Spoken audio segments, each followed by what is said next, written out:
Title: The Song of Azathoth. The saltpeter gnawed at the wood of the Neptune, a ship that had seen better days. Captain Elias, hardened by 1,000 storms and with a beard sprinkled with gray, scanned the horizon with a mixture of anxiety and determination. The approaching storm was of the kind that made even the most veteran sea dog tremble. Clouds pregnant with electricity danced menacingly in the sky, and the wind howled like a soul in torment. "Raise the sails.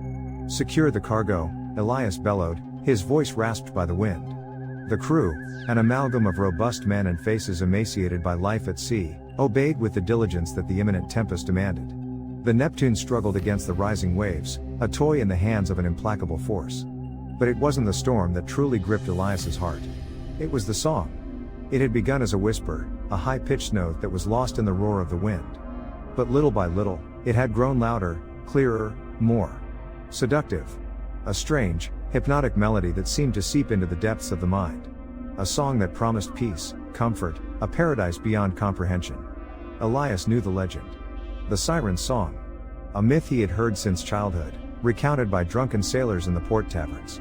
A song that lured men to the depths, towards a certain death on the jagged rocks that dotted the coast.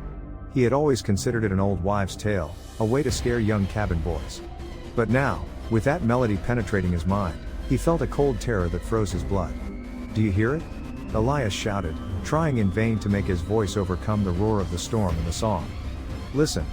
It's the siren." Most of the crew, absorbed in the fight against the storm, paid him no attention. But some, the younger ones, the more sensitive ones, began to show signs of disturbance. Their faces paled, their eyes glazed over, and their movements became clumsy, almost sleepwalking. "Captain, what's happening?"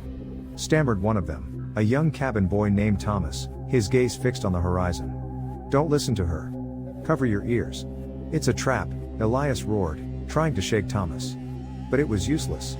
The young man was completely spellbound. Elias felt the same force pulling at him, an irresistible promise of peace and eternal happiness. He saw fleeting images in his mind: green fields, a warm sun, the smiling face of his deceased wife. It was a paradise within reach, he only had to let go.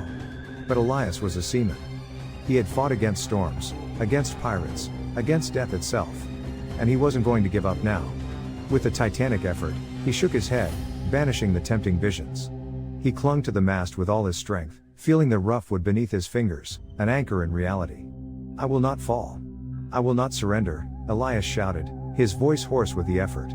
The song grew louder, more insistent, as if the creature emitting it was intensifying its attack. Elias looked towards the horizon and saw her. It wasn't the beautiful woman with a fish tail that the legends described. It was something much more monstrous, more ancient, more terrible. A twisted form of flesh and bone, with serpentine tentacles and eyes that shone with a cold, inhuman light. Her mouth opened in a grotesque smile, revealing rows of teeth as sharp as knives. It was an abomination, a nightmare risen from the depths of the ocean. And her song was no longer sweet and seductive. Now it was a guttural lament, a primal roar that resonated in the depths of the soul, awakening the most ancestral fears. "Come to me, Elias," the creature whispered, with a voice that seemed to come from everywhere at once. "I will show you paradise. I will reunite you with your beloved. You only have to let go." Elias felt his strength failing. The vision of his wife became sharper, more real, more tempting. He was about to give in, to let himself be dragged into the darkness, when he remembered something. A promise he had made to his wife before she died. A promise to keep living, to honor her memory, to never give up. With a cry of fury and despair, Elias broke free from the spell. He ripped a piece of wood from the mast and threw it with all his strength at the creature. The blow didn't stop her, but it seemed to surprise her. The song was interrupted for an instant, and the creature recoiled, showing an expression of indescribable fury. At that moment, lightning struck the Neptune, illuminating the sky with a blinding light. The thunder resounded like an explosion, shaking the ship to its foundations. The storm had reached its peak. Elias seized the opportunity. He grabbed Thomas and the other bewitched crew members and dragged them to the cabin, away from the creature's influence. He yelled at them, slapped them, splashed them with salt water, until finally, they managed to come out of their trance. Together, they fought against the storm, against the giant waves, against the hurricane-force wind, and against the song, which continued to resonate in their minds, although with less intensity. Miraculously, the Neptune survived. At dawn, The storm had subsided, and the sun shone weakly through the clouds. The creature had disappeared, taking its deadly song with it. Elias stared at the horizon, his heart filled with gratitude and terror. He knew he had narrowly escaped. That the siren, or whatever that abomination was, would still be out there, waiting for her next victim. He never sailed near those waters again.